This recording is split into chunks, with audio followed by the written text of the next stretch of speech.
Hello there. L'histoire Jedi de Baylan Skoll et son lien avec Anakin Skywalker sont essentiels pour comprendre son rôle dans Ahsoka. Voici la relation Anakin-Baylan et c'est juste après ça.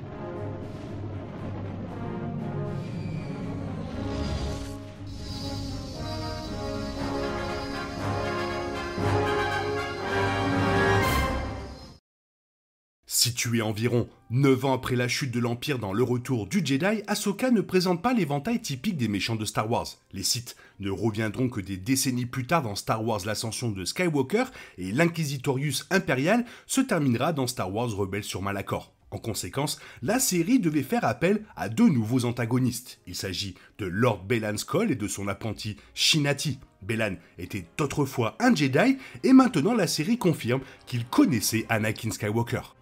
Baylan a déclaré à Ahsoka Tano dans l'épisode 4 qu'Anakin Skywalker parlait souvent d'elle en termes élogieux. Non seulement Baylan connaissait Anakin, mais le côté obscur était également au courant de ce qui était arrivé à Skywalker après la guerre des clones.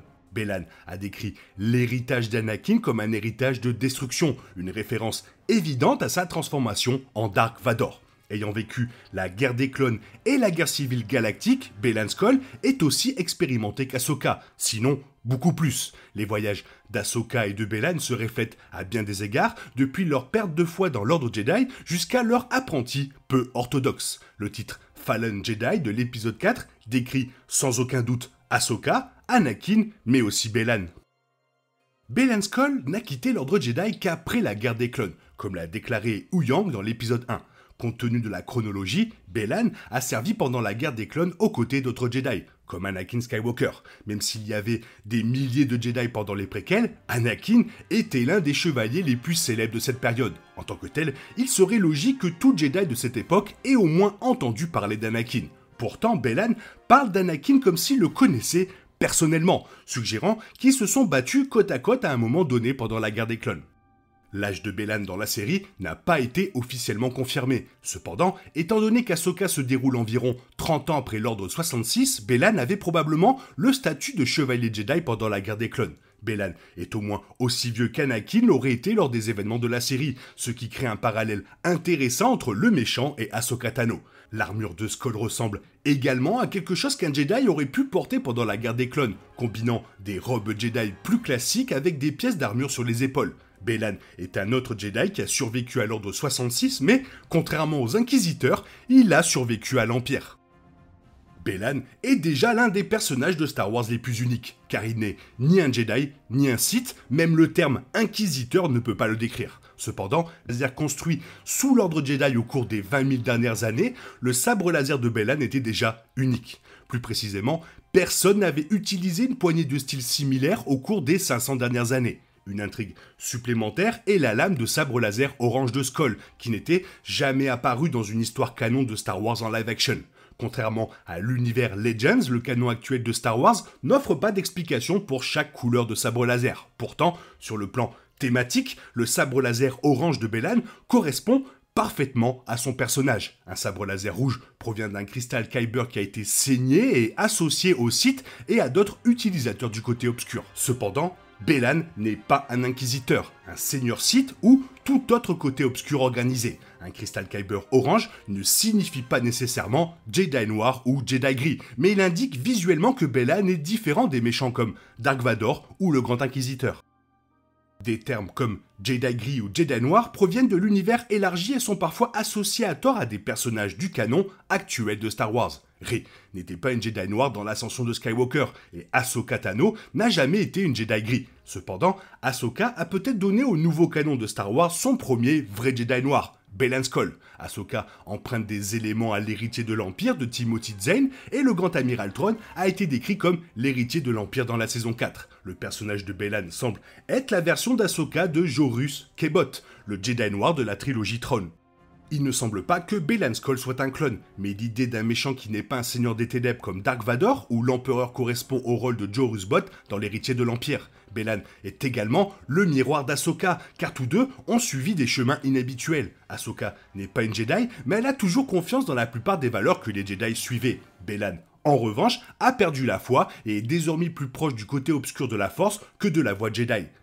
Indépendamment de toute désignation officielle, avoir un personnage sensible à la force qui ne fait partie d'aucun ordre établi est rafraîchissant. Star Wars a vu plusieurs Jedi Padawan qui ont survécu à l'ordre 66 et se sont cachés, ou de jeunes Jedi qui ont quitté l'ordre et sont devenus inquisiteurs. Sans parler des nombreux méchants Sith ou de type Sith de Maul à Kylo Ren. Ahsoka est une Jedi inhabituelle, c'est pourquoi son histoire nécessite un méchant inhabituel. Anakin Skywalker est apparu dans l'épisode 4, permettant à la série d'explorer plus en profondeur le concept de Jedi déchu. Alors, comment Bellan savait pour Dark Vador? Alors que l'épisode 4 en a révélé davantage sur l'histoire de Bellan Skoll, il reste encore beaucoup de choses sur son passé qui n'ont pas encore été révélées. Plus particulièrement, on ne sait pas comment Bellan a su qu'Anakin Skywalker était devenu Dark Vador. C'était l'un des secrets les mieux gardés de la galaxie et seule une poignée de personnes le connaissaient à l'époque de l'Empire et au-delà. Ce n'est que lors du roman Bloodline de Claudia Gray, qui se déroule 25 ans après le retour du Jedi, que la galaxie a découvert l'identité de Dark Vador. Bien sûr, certains personnages l'ont découvert beaucoup plus tôt, comme Reva, Ahsoka et bien sûr Thrawn.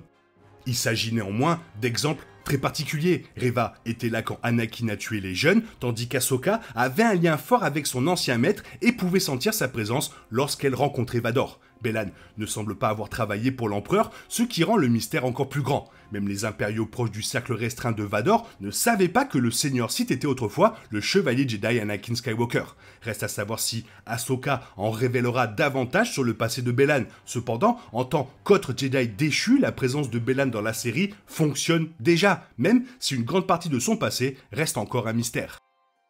Alors, est-ce que Bellan aurait pu être l'apprenti de Dark Vador ? Dans Legends, Vador a suivi l'idée Sith de l'apprenti tentant de renverser le maître Sith en entraînant Starkiller pour l'aider à affronter l'empereur. Mais dans le canon, Vador, contrairement à son habitude, n'a pas essayé de former quelqu'un pour l'aider à vaincre Palpatine. Vador avait les inquisiteurs à superviser, mais n'ont délibérément pas appris les voies des Sith. Aucun des inquisiteurs n'a montré suffisamment de potentiel pour défier Palpatine. Et Vador, il le savait. Malgré ses nombreuses tentatives pour détruire son maître, il est étrange que Vador n'ait jamais pris la peine d'embaucher un apprenti en canon. Et Bellan Skoll est une réponse forte au problème de l'apprenti Sith disparu de Vador. Entre la revanche des Sith et un nouvel espoir, Vador a trouvé et converti Bellan au côté obscur et l'a formé comme son élève. Cela concorde avec la conviction de George Lucas que Vador recrute plus d'apprentis bien avant de rechercher Luke Skywalker dans l'Empire contre-attaque. Bellan et Anakin étaient autrefois des Jedi qui se sont éloignés de l'ordre et ont cherché le pouvoir ailleurs. Bien que les détails de l'histoire de Bellan restent vagues, un apprentissage auprès de Vador, ça convient. Vador protégeait farouchement son identité. Si Bellan était l'apprenti de Vador et connaissait l'histoire d'Anakin Skywalker, il devait signifier quelque chose pour Vador. Comme la plupart des Sith, Vador considérait probablement Bellan comme un simple outil. Comme Starkiller, Bellan n'existait que pour l'aider à renverser Palpatine et à accomplir des missions secrètes que Vador ne pouvait pas accomplir par lui-même. En raison du mystère qui l'entoure, il est possible que personne, pas même Palpatine, ne connaisse l'existence de Bellan pendant que Vador l'entraînait. Vador ne lui a peut-être même pas officiellement donné un titre. Cela explique pourquoi presque personne ne connaît Bellan, mais pourquoi l'ancien Jedi, lui, il connaît tout le monde. Bien que Starkiller ne fasse peut-être pas partie de la série, Bellan pourrait se révéler être le nouvel apprenti secret canon de Vador. Alors qu'Ahsoka s'éloignait d'Anakin Skywalker avant de se transformer en Dark Vador, Bellan rejoignit Dark Vador après avoir abandonné Anakin Skywalker. Ce scénario les rendrait liés de manière unique car ils se sont tous deux entraînés sous la direction du même homme. L'histoire complète de Bellan n'a pas encore été révélée dans Ahsoka, mais son lien avec Vador et Anakin rend sa rivalité avec Ahsoka beaucoup plus personnel. C'est clairement le meilleur méchant qu'on a eu depuis un bon moment. Toi, qu'est-ce que tu en penses et surtout, qu'est-ce que tu penses des origines de Bellan? Fais-le moi savoir dans la zone commentaire, sinon il est temps pour toi de reprendre le cours normal de ta vie. On se retrouve bien sûr demain pour une nouvelle vidéo. Bisous bisous, bye bye, que la force soit avec toi.